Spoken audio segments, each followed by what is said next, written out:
The Little Prince. Welcome back to our story of The Little Prince. We already know the little prince met the pilot in the desert and asked for a sheep.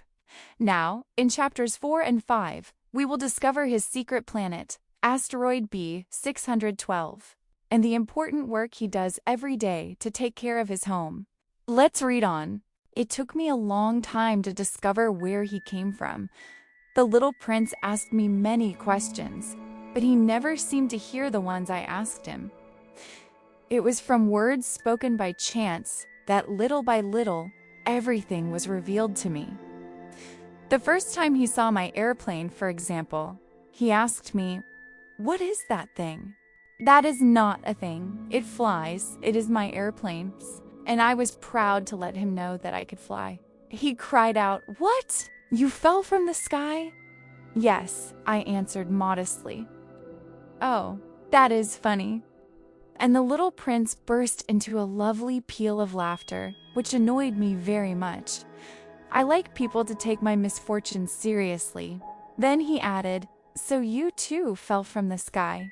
What planet are you from?" I had a sudden intuition about the mystery of his existence, and I asked him abruptly, "Do you come from another planet?" But he did not answer. He nodded gently, still looking at my airplane, and said, "It is true that with that you couldn't have come from very far away." And he sank into a long reverie.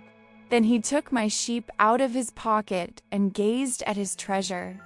You can imagine how curious I was about this hint of other planets. I tried hard to find out more. "Where do you come from, my little friend? Where is your home? Where are you going to take my sheep?" After a moment of silence, he answered me, "The box you gave me is very useful. At night, it can be his house." "Of course. And if you are good, I will give you a string to tie him during the day, and a post to tie him to." This idea seemed to shock the little prince. Tie him? What a strange idea. "But if you don't tie him, he will run away." My friend began to laugh again. "Where do you think he would go?" "Anywhere, straight ahead."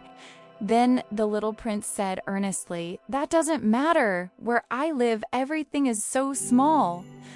And with a touch of sadness, he added, "Straight ahead, you can't go very far." I had thus learned a second fact of great importance. This was that the planet the little prince came from was scarcely any larger than a house. But that did not really surprise me much. I knew very well that in addition to the great planets such as the Earth, Jupiter, Mars, Venus, to which we have given names, there are also hundreds of others, some of which are so small that one has a hard time seeing them through the telescope. When an astronomer discovers one of these, he does not give it a name, but only a number. He might call it, for example, Asteroid 325. I have serious reason to believe that the planet from which the little prince came is the asteroid known as B-612. This asteroid has only once been seen through the telescope. That was by a Turkish astronomer in 1909.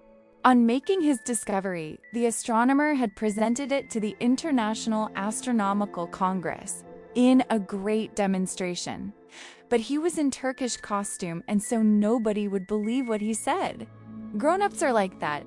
Unfortunately, however, for the reputation of asteroid B-612, a Turkish dictator made a law that his subjects, under pain of death, should change to European costume. So, in 1920, the astronomer gave his demonstration all over again, dressed with impressive style and elegance. And this time, everybody accepted his report. If I have told you these details about the asteroid B-612, and if I have confided its number to you, it is on account of the grown-ups. Grown-ups love figures. When you tell them that you have made a new friend, they never ask you any questions about essential matters. They never say to you, "What does his voice sound like? What games does he love best? Does he collect butterflies?" Instead, they demand, how old is he? How many brothers has he? How much does he weigh? How much money does his father make? Only from these figures do they think they have learned anything about him. If you were to say to the grown-ups, I saw a beautiful house made of rosy brick, with geraniums in the windows and doves on the roof, they would not be able to get any idea of that house at all. You would have to say to them, I saw a house that cost $20,000. Then they would exclaim, oh, what a pretty house that is. Just so, you might say to them, the proof that the little prince existed is that he was charming, that he laughed, and that he was looking for a sheep. If anybody wants a sheep, that is a proof that he exists. And what good would that do? They would shrug their shoulders and treat you like a child. But if you said to them, the planet he came from is Asteroid B-612, then they would be convinced and leave you in peace from their questions. They are like that. One must not hold it against them. Children should show great patience toward grown-ups. I have then reason to believe that the planet from which the little prince came is the asteroid known as B-612. It is for that purpose, again, that I have bought a box of paints and some pencils. It is hard to take up drawing again at my age, when I have never made any pictures except those of the boa constrictor from the outside and the boa constrictor from the inside since I was 6. I shall certainly try to make my portraits as true to life as possible. But I am not at all sure of success. One drawing goes along all right, and another has no resemblance to its subject. I make some errors, too, in the little prince's height. In one place he is too tall and in another too short. And I feel some doubts about the color of his costume. So I fumble along as best as I can, now good, now bad, and I hope generally fair to middling. In certain more important details I shall make mistakes also, but that is something that will not be my fault. My friend never explained anything to me. He thought, perhaps, that I was like himself. But I, alas, do not know how to see sheep through the walls of boxes. Perhaps I am a little like the grown-ups. I have had to grow old. And that's the end of chapters 4 and 5 of The Little Prince. Thank you for watching and listening. Tomorrow we'll continue with chapters 6 and 7. See you then.